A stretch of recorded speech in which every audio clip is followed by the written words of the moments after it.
The great hall of Oranos Prime was made of crystal that had taken 1,000 years to grow. Light moved through the walls like living things, casting rainbows across the faces of the Irani elders who sat in silence. Princess Vela stood before her grandfather, Elder Maureen, and tried to control the anger burning in her chest. "You want me to marry a human?" she said. Her voice was calm, but her hands were shaking. A human. Elder Maureen was ancient. His skin was pale blue, almost white, and his eyes held the weight of 8,000 years. He had seen empires rise and fall. He had crushed rebellions with a thought. Yet when he spoke, his voice was tired. "The war must end, Vela. This marriage will seal the peace treaty." "We have ruled this galaxy for 10,000 years, Vela said. "We have conquered species that could burn stars. And now, you ask me to bind myself to one of those creatures?" She had seen humans before, in recordings from the battlefield. Small, soft things with no natural weapons. No claws, no venom, no psionic abilities. They could not sense thoughts or bend energy with their minds. They lived for less than 100 years, then simply died. They were, by every measure the Irani used, primitive. "Grandfather, this is beneath us." Elder Morin rose from his throne. He was tall, even for an Irani, and when he moved, the light in the room seemed to follow him. He walked to Vela and placed his hand on her shoulder. His touch was cold. "You speak of what is beneath us," he said quietly. "Let me tell you what is beneath the ground of 100 worlds. Irani soldiers. More than we have lost in the last 5,000 years of war, combined." Vela went still. At 15 years, Maureen continued. "We expected this war to last 3 months. 15 years, and they have pushed us back. They have adapted to every weapon we used. They have learned to resist our psionic attacks. They have built ships that should have taken them centuries to develop. They are animals. They are not animals." Maureen's voice was sharp, and Vela had never heard him speak like this. "Do not make the mistake I made, child. Do not underestimate them." He turned away and walked to the great window that looked out over the city. Ships moved through the sky, and in the distance, Vela could see the shipyards working day and night to replace what had been lost. "The human ambassador has chosen a man named Han Tejo for this union," Maureen said. "He is a soldier who became a diplomat. He lost his parents in the war. He has every reason to hate us, yet he agreed to this marriage." "Why would he agree?" "Because humans want peace." Maureen's voice was strange. "They want to stop dying. They want to go home to their families. Such simple desires, yet for those simple things, they have fought us harder than any species in our history." The doors to the great hall opened, and Ambassador Yoon Dae-seung entered with a single figure walking beside him. Vela's first thought was disappointment. The human was not impressive. He was average height, with black hair and dark eyes. He wore simple clothes, not the decorated uniform she expected from a military man. He walked quietly, his steps soft, his posture relaxed. He looked ordinary. He looked weak. But then he lifted his eyes and met her gaze, and Vela felt something strange. His eyes were calm, patient, and deep.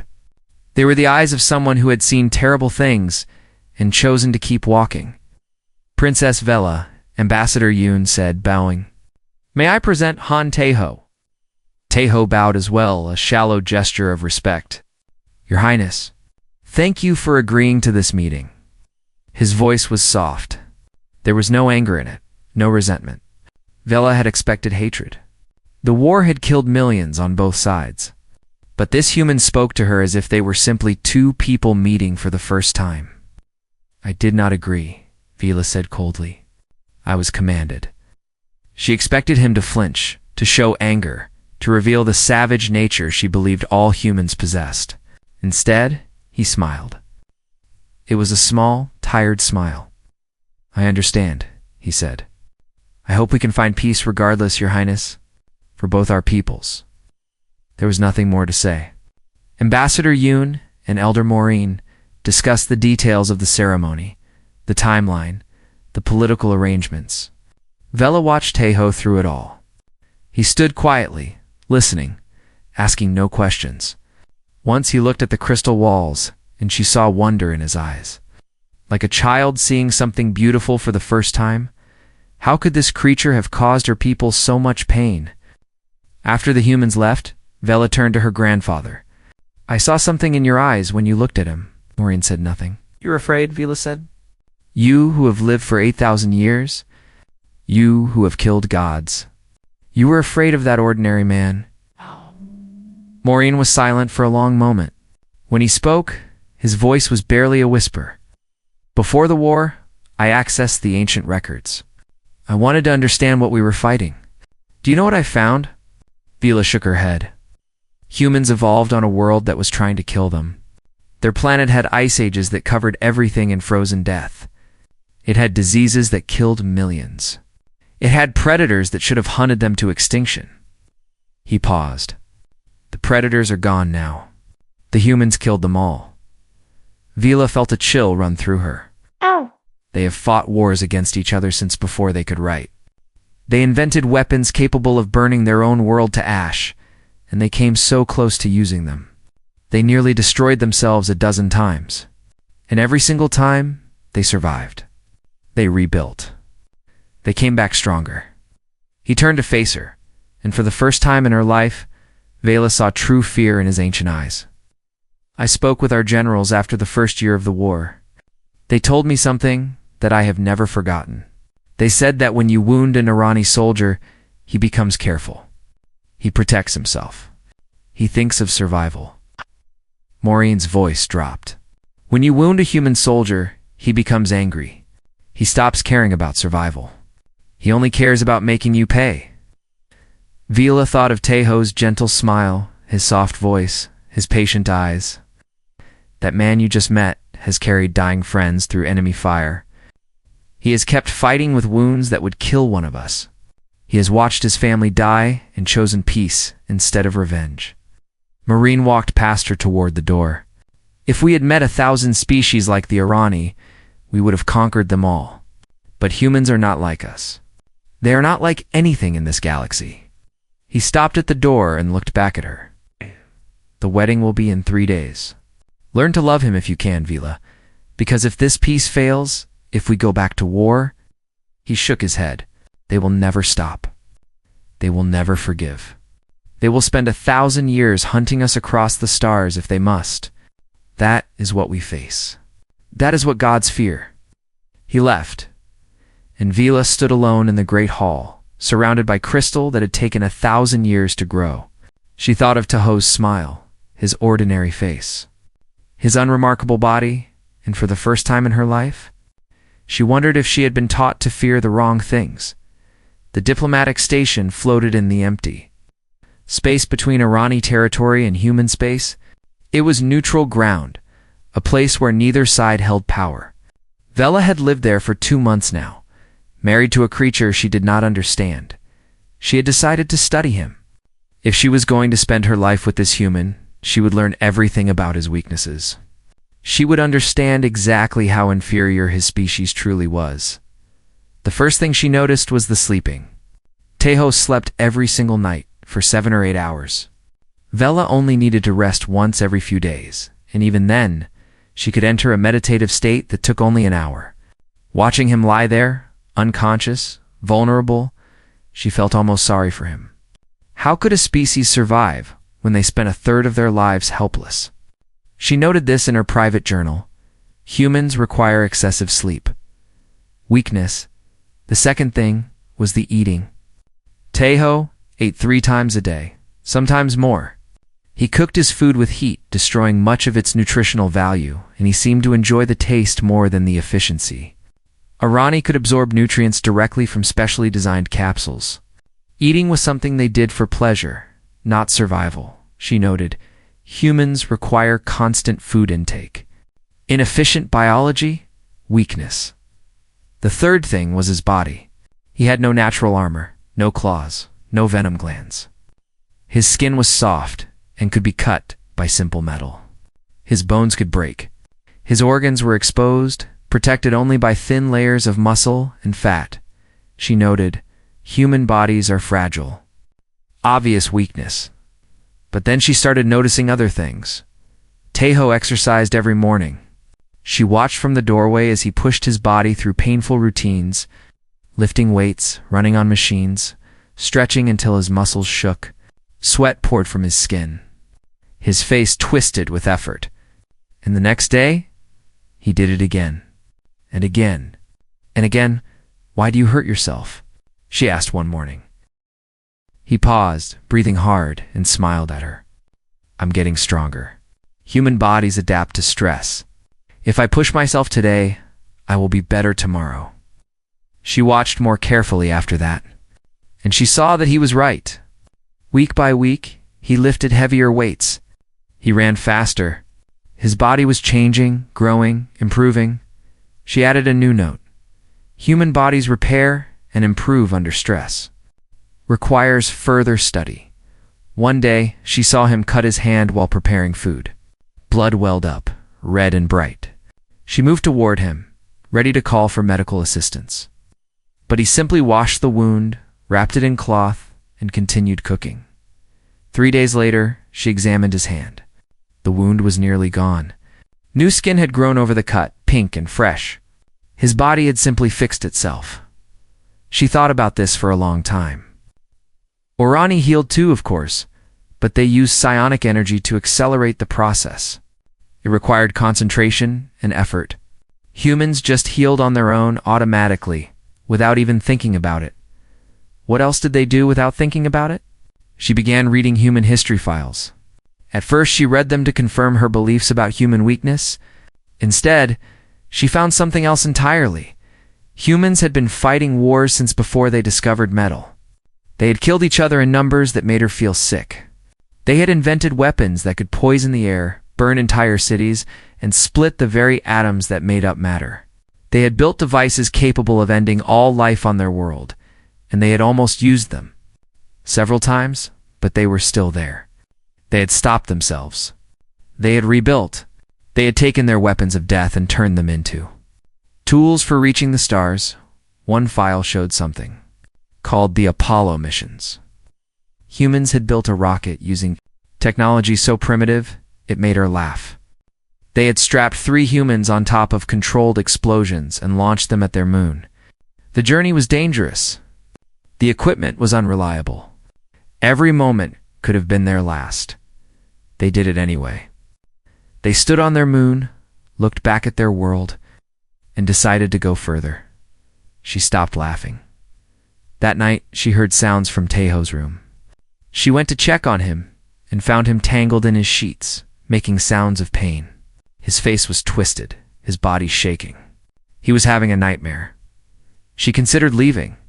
This was not her concern, but something made her stay. He woke suddenly, gasping, his eyes wild. For a moment, he did not seem to know where he was. Then he saw her, and his face became calm again. "I apologize," he said, his voice rough. "Did I wake you? What were you dreaming about?" He was quiet for a long time. Then he said, "A battle. 3 years ago. My friend Yu Ginwu was hit by plasma fire. His legs were destroyed. He could not walk. We were behind enemy lines, 6 hours from safety. Vela waited. I carried him," Teho said. "On my back, through enemy territory for 6 hours. I could not stop.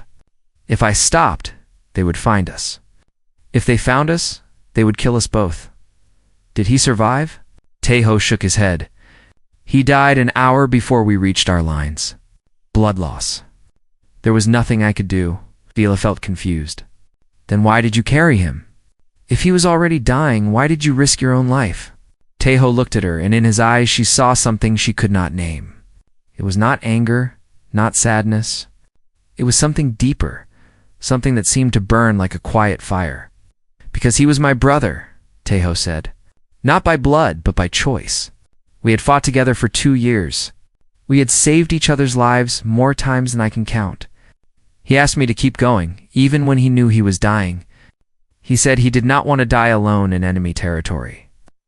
"So you carried a dying man for 6 hours because he asked you to?" "I carried him because I loved him." Teo's voice was steady. "Humans do not leave family behind. Ever. It does not matter if they are alive or dead. It does not matter if carrying them will kill us too. We do not leave our people. Vela left his room and returned to her own quarters. She sat in the dark for a long time, thinking. The next day, she received a transmission from a human woman named Kong Su-min. She was Taeho's younger sister, stationed on Earth's frontier. She had called to check on her brother. Vela watched them talk. Su-min laughed and teased Taeho about his cooking. Taeho smiled and asked about their family home. They talked about small things, normal things, the things that families everywhere talk about. But then Su-min's face grew serious. Brother, if anything happens to you, we will come for you. You know that, right? The entire fleet will come. Taeho glanced at Vela. Nothing will happen. The peace is holding, I know. But if it doesn't, Su-min's eyes were hard. We do not forget. We do not forgive. And we do not leave family behind. After the transmission ended, Vela sat alone in her quarters. She looked at her notes. All her careful observations about human weaknesses, then she deleted them all and started again. New file. New title, What Humans Are, she wrote. They are weak. They are fragile. They die easily and live short lives. But they heal. They adapt.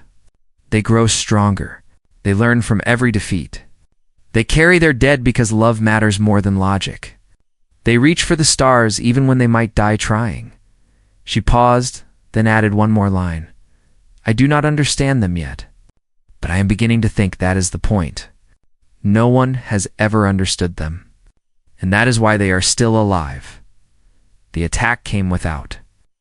Warning Vela woke to the sound of explosions and the station shaking beneath her. Red emergency lights filled the corridor. Alarms screamed. She ran toward the command center, but before she could reach it, Irani soldiers appeared. They were not wearing the colors of Elder Marine's loyalists. Princess Vela, the lead soldier, said, pointing his weapon at her. General Kova requests your presence. Please come with us. She recognized the name. General Kova was one of the oldest military commanders in the Empire. He had fought in wars that ended before most civilizations were born. He had never accepted the peace treaty. They took her to the main docking bay, where Kova waited with 100 soldiers. He was tall and thin, with eyes like cold stars. When he saw her, he smiled, and there was no warmth in it. Princess, he said, forgive this disruption, but I could not allow this shameful peace to continue. You are committing treason, Vela said. I am saving our people. Kova walked toward her slowly. For 10,000 years, we have ruled this galaxy. We have crushed every enemy that dared to challenge us. And now your grandfather wants us to bow to animals? To accept these humans as equals? The war was destroying us. The war was a test. Kova's voice echoed through the bay. A test we were about to pass. One more year, perhaps 2, and we would have broken them. But your grandfather lost his nerve. He saw their resistance and felt fear. He spat the word like poison. Fear of creatures that live for less than a century. Fear of things with no psionic ability. Fear of meat and bone and blood. Vela looked around. More soldiers were entering the bay, dragging wounded crew members. She did not see Taeho among them. Where's my husband? She asked. Kova's smile widened. The human. My soldiers went to collect him. He checked a device on his wrist. They should have reported by now. He touched his communicator. Team 4, report. Have you secured the human? Static? Then a voice tense and confused. General, he was not in his quarters. We are searching, the transmission cut off. Kova frowned and tried again. Team 4, respond. Silence. Team 5, move to support Team 4. Find the human. Understood, General. Moving now? Vela watched Kova's face. He was annoyed, nothing more. One human against trained Irani soldiers was not a concern. Humans were fragile. Humans were weak. Everyone knew this. Minutes passed. Kova received reports from other teams securing the station. Everything was going according to plan, except for the human. Team 5, report. Silence. Team 6, report on Team 5's location. General, we. The voice hesitated. We found Team 5. They are down. All of them. Kova went still. What do you mean down? Unconscious. Some may be dead. We cannot tell. The lights are out in this section. Sir, we are hearing movement in the walls. We think he is using the maintenance tunnels. Then go into the tunnels and find him? Sir, Soldier Han tried that. We found him 30 meters in. His neck was broken. Ella felt something cold move through her chest. She thought of Taeho's gentle smile, his soft voice, the way he had talked about carrying his dying friend through enemy territory. We do not leave family behind. Kova's communicator crackled with more reports. Team 7 had found tracks leading to the engineering section. Team 8 had lost 2 soldiers to traps, simple things made from wire and broken metal. Team 9 had cornered the human in a storage room and moved in with overwhelming force. Team 9 stopped responding. How many soldiers did you send? Vela asked quietly. Kova did not answer. He was listening to his communicator, his face growing harder with each report. The lights flickered. Somewhere in the station, something exploded. He is one human, Kova said, as if trying to convince himself. One weak, fragile human? General. A soldier ran into the bay, bleeding from a wound on his face. He destroyed the power relay for Section 3. We have lost sensors in that entire area. We cannot track him anymore. Then send more soldiers. Sir, we have sent 40 soldiers into Section 3. 12 have reported back. The others, the soldier swallowed. Sir, we are finding bodies. He is not killing them cleanly. He is using tools, broken pipes, pieces of machinery. One soldier was strangled with electrical cable. Vela remembered reading about human persistence hunters. Millions of years ago, before they had weapons, humans had hunted by simply following their prey until it collapsed from exhaustion. They could not run fast, but they could run forever. They could not overpower their prey, but they did not need to. They just needed to keep coming. They never stopped, sir. Another soldier approached, his face pale. We intercepted a transmission from the human. He is broadcasting on an open channel. What did he say? The soldier looked at Vila, then back at Kova, said, I am coming for her. Every soldier between us is already dead. They just do not know it yet. Kova struck the soldier across the face. Enough. He is one creature, one animal. The lights went out. In the darkness, Vila heard screaming. Plasma fire lit the bay in brief flashes. She saw shapes moving, soldiers falling, and something else. Something fast and low, moving through the chaos like a shadow. When the emergency lights came back on, 20 soldiers were on the ground. Some were unconscious, some were not breathing. And standing in the middle of them, covered in blood that was both red and blue, was Tae-Ho.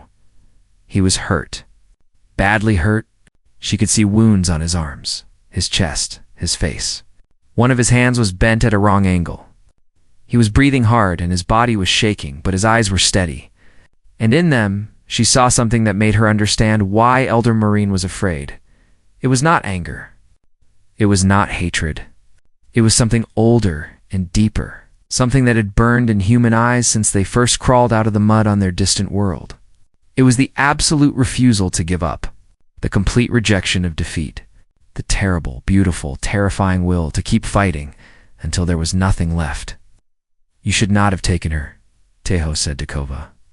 His voice was calm, almost gentle. That was a mistake. Kova raised his hand, and Vela felt the air grow thick with psionic energy. This was the power that had conquered galaxies, the ability to crush minds with pure will. Kova was one of the most powerful psionics in the Empire. He had killed thousands with this power. The energy struck Taeho like a wave. He screamed. His body convulsed. He fell to his knees, his hands clutching his head. Kova smiled, pouring more power into the attack. You see, Kova said, you are nothing. Your species is nothing. You have no defenses against true power. Taeho's screaming stopped. He looked up, and he started getting back to his feet. That hurt, he said, blood dripping from his nose. Do it again. Bella watched as her husband, broken, bleeding, overwhelmed, stood up through an attack that should have destroyed his mind. She watched him take one step forward, then another. She watched Kova's face change from triumph to confusion to something she had never seen on an Irani face before. Terror. Oh, what are you? Kova whispered. Tejo smiled. It was not a gentle smile. I am human, he said, and you made a very big mistake. He moved forward, and Kova fell back. And Vila understood at last what her grandfather had tried to tell her. Some things could not be conquered. Some things could not be stopped. Some things would keep coming no matter what you did to them. Humans were those things, and Kova had made himself. Their enemy, Kova's psionic attack, intensified. The air itself seemed to burn with invisible fire. Vila, standing nearby, could feel the edges of it pressing against her mind like hot needles. It was the kind of power that had broken entire armies. It was the kind of power that should have turned a human brain to liquid. Te-Ho kept walking. Each step was agony. She could see it in his face, the way his muscles tightened, the way his teeth ground together. Blood poured from his nose, his ears, the corners of his eyes. His body was failing, system by system under the assault, but his eyes never closed. His feet never stopped moving. How? Kova whispered, backing away. Your kind has no psionic resistance. Your minds are open, unprotected, you are right, Tejo said. His voice was rough, broken, but steady. Our minds are unprotected. We feel everything. Every bit of pain you send, I feel it all. He took another step. General. You assumed that because we feel pain, we would stop. You assumed that hurting us would break us. Another step? Kova's back hit a wall. Humans have been hurting for 2 million years. We have felt cold that froze our blood and heat that boiled our skin. We have felt diseases that rotted us from the inside. We have felt the loss of everyone we loved over and over, generation after generation. Tejo reached Kova. He was shorter than the Irani general, smaller in every way. He was bleeding from a dozen wounds. His arm hung broken at his side. By every measure, he should have been dead. He grabbed Kova by the throat with his one good hand. Pain does not break us, Tejo said quietly. Pain makes us angry. He slammed Kova against the wall with strength that should not have been possible for his broken body. Vila knew about human adrenaline, the chemical that flooded their systems in moments of danger. She had read that it could allow humans to lift impossible weights, ignore fatal wounds, fight long past the point of death. She had thought it was exaggeration. She understood now that it was truth. Kova tried to gather more psionic energy, but Tejo struck him across the face. Then again, and again. Each blow was precise, calculated to hurt without killing, to break down the general's concentration. Your species has ruled for 10,000 years, Tejo said, still hitting. You have never met anything you could not dominate. Your powers made you gods among the stars. He stopped hitting and leaned close to Kova's face. My kind crawled out of mud. We were born on a world that was trying to kill us every single day. We had no claws, no armor, no venom, no powers. We had only two things, minds that refused to accept defeat, and hearts that loved strong enough to die for each other. He released Kova, who slumped against the wall, his face broken. His ancient pride shattered, killed the predators that hunted us. We tamed the fire that burned us. We built ships that carried us across the void. We split the atom and touched the face of the sun. Tejo stepped back. And when your kind came to our world with your fleets and your powers and your 10,000 years of conquest, we did not bow. We fought. Kova looked up, blood dripping from his mouth. We will destroy you. Perhaps not today, but eventually no, Tejo said. You will not, because you do not understand what you are fighting. You think this war is about territory or resources or pride. You think you can win because you are stronger, because you have ruled for so long. He knelt down, bringing his face level with Kova's. I am fighting for my wife, for my sister, for my home, for the graves of my parents who died in your first attack, for every human who has ever lived and died and dreamed of a better tomorrow. His voice dropped to a whisper. What are you fighting for, General? Power. Glory. The memory of 10,000 years? Kova said nothing. That is why you will lose, Tejo said. Because for us, this is not a war. This is survival. This is love. This is everything that matters. And we will never, ever stop. Not if you kill us. Not if you break us. Not if you burn our world and salt the ground where it stood up, 'cause even then, General, even if you destroyed everything, some human somewhere would survive. And they would remember. And they would teach their children to remember. And 1,000 years from now, when your empire is dust, our children's children would still be coming for you. The bay doors exploded inward. Elder Marine entered with loyalist soldiers, their weapons raised, their faces grim. They had broken through Kova's blockade. They had retaken the station, but the battle was already over. Maureen surveyed the scene, the fallen soldiers, the broken general, and the bleeding humans standing over them all. His ancient eyes moved to Tejo, and Vela saw something pass between them. Recognition, respect, fear. It is done, Maureen said quietly. Tejo swayed. The strength was leaving him now, the adrenaline fading. His body was finally catching up to the damage it had taken. He looked at Vela, and his eyes softened. Are you hurt? He asked. Vela could not speak. This man, this human who had torn through an army of trained soldiers, who had resisted powers that could break gods, who had beaten one of the most dangerous beings in the Empire with his bare hands. His first thought was for her safety. I am fine, she managed. Tejo nodded. Good, that is good. He collapsed. Medical teams rushed forward. Vela watched them work on his broken body, sealing wounds, stabilizing systems, fighting to keep him alive. She thought about everything she had seen. The gentle man who cooked his own food and exercised every morning, the soldier who carried his dying friend for 6 hours, the warrior who walked through psionic fire because someone he loved was in danger. Elder Maureen came to stand beside her. Do you understand now? He asked. I think so, she said. They are not strong despite their weakness. They are strong because of it. Every limitation forced them to adapt. Every pain taught them to endure. Every loss made them love harder. Maureen nodded slowly. For 10,000 years we have conquered by force. We crush resistance. We break will. We destroy until submission is the only option. He watched the medical teams work. But humans cannot be broken. Not truly. You can defeat them in battle, but you cannot defeat their spirit. You can kill them, but you cannot kill what they pass on to their children. You can win every war, and they will simply wait and learn and come back stronger. That is why you wanted peace, Vela said. That is why peace was the only option. Maureen turned to face her. We could have won this war, perhaps, but even in victory, we would have lost. Because humans do not surrender.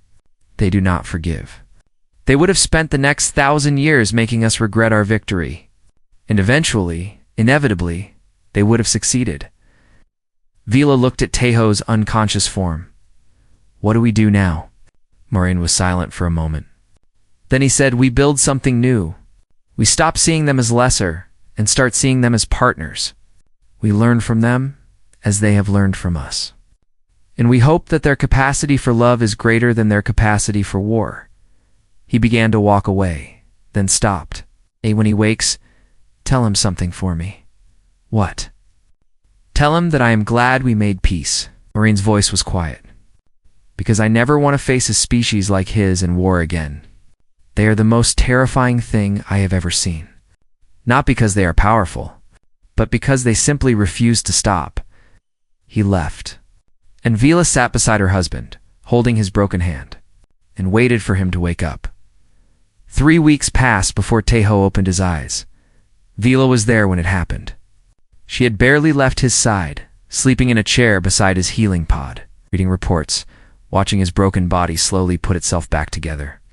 The Irani doctors said it was impossible. His wounds should have killed him. His brain should have been destroyed by Kova's psionic assault. His heart should have stopped a dozen times during the fighting. But humans, they were learning, did not follow the rules of possibility. Vela, he said, his voice rough from disuse. How long? 3 weeks. She stood and moved closer to the pod. You nearly died. Several times he smiled, and it was the same gentle smile she had seen on the day they met. Only several. I must be getting better at this. She did not laugh. She could not. Every time she closed her eyes, she saw him walking through psionic fire, saw him standing over Kova's broken form, saw him collapse after asking if she was safe. You should have died, she said. By every measure we have, you should have died. How did you survive? Tejo was quiet for a moment. Then he said, I was not finished. What? I was not finished. You were still in danger. I could not stop until you were safe. He said it simply as if it was obvious. Humans can do incredible things when someone they love is in danger. It is not magic or special power. It is just that we refuse to accept any other outcome. My grandfather was right about you. About all of you? What did he say? That you are the most terrifying species he has ever encountered. Not because you are strong, because you simply will not stop. Tejo reached out and took her hand. His grip was weak, but it was warm. I am sorry if I frightened you. You did. Vela met his eyes. But not in the way you think. I was frightened because I realized how wrong I was. I spent my whole life believing humans were primitive, lesser creatures. And then I watched you do something that no Arani could have done. I watched you beat an 8,000-year-old general with your bare hands while your body was falling apart. I had help. Your grandfather's soldiers, they arrived after it was over. I watched Tejo. I saw everything. She squeezed his hand. I saw you refuse to die. I saw you stand up through pain that should have broken your mind. I saw you fight for me. Of course I fought for you. He sounded confused, as if she had said something strange. You are my wife. We married for politics. For peace. You had no reason to love me. Tejo looked at her for a long moment. Then he smiled again, sad and gentle and warm. Vila, I knew what I was agreeing to when I accepted this marriage. I knew you did not want it. I knew you thought I was beneath you. But I also knew that we would be spending our lives together, and I decided from the first day that I would try to love you. Because that is what humans do. We choose to love. It is not always easy. It is not always returned. But we try anyway, because loving is better than being alone. And over these months, watching you study me, watching you try to understand me, I saw someone who was curious and honest and brave. I saw someone worth fighting for. Vila felt something break inside her. All her walls, all her pride, all her careful distance, it cracked and fell away. I am sorry, she said. For how I treated you? For what I thought about your kind. You were taught to think that way. You did not know better, pulled her hand closer. But you learned. You watched, and you questioned, and you changed your mind.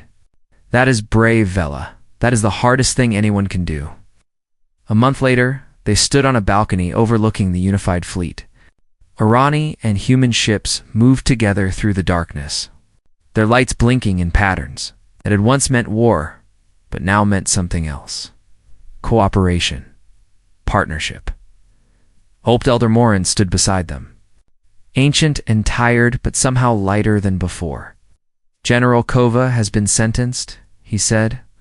He will spend the rest of his considerable lifespan in isolation, contemplating his mistakes.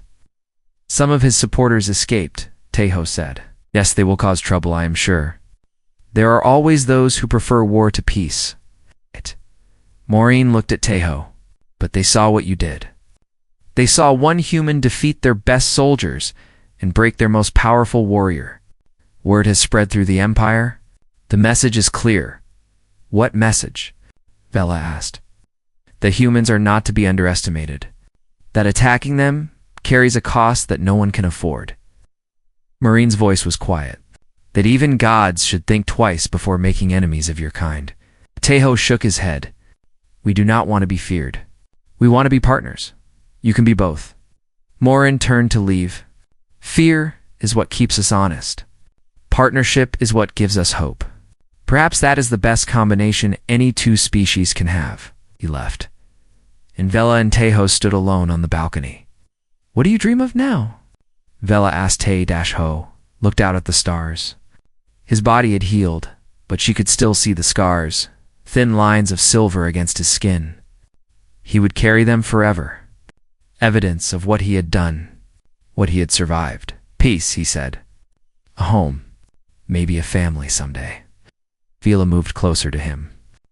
"Those are small dreams for someone who defeated armies, or the only dreams that matter." Turned to look at her. "Humans do not fight for glory or conquest. We fight for simple things. A safe place to sleep. Food on the table. People to love and be loved by. Those things seem small, but they are everything. And we will do anything to protect them. Anything. Anything." His voice was soft but certain. "That is what makes us dangerous, Vela. Not our weapons or our technology or our numbers. It is that we care so deeply about small, simple things that we will burn the galaxy to ashes to protect them. And we will rebuild from those ashes, and we will keep going. Because giving up means losing everything that matters." Vela understood now. She finally, truly understood. The Urania had ruled for 10,000 years because they were powerful. They had crushed enemies because they could. They fought for territory, for resources, for pride. Humans fought for love, and love was stronger than power. Love did not get tired. Love did not accept defeat. Love would carry a dying friend for 6 hours through enemy fire. Love would walk through psionic flames to reach someone in danger. Love would stand up when the body was broken and the mind was screaming and keep fighting because giving up was not an option. That was why gods feared humans. Not because humans were strong, but because humans loved so fiercely, so completely, so irrationally, that they became something more than flesh and bone. They became unstoppable. "Then let us build that," Vela said. She reached out and took his hand. "A home, a family, a future together." Tejo smiled, and this time she smiled back. "Together," he agreed. They stood on the balcony, watching the ships move through the darkness. And Vela thought about all the things she had learned. About persistence and love, and the strange, wonderful, terrifying creatures called humans. She had married one for peace. She had stayed with him because she finally understood why even gods feared his kind, and now she would spend the rest of her life learning what it meant to love like a human. She could not wait.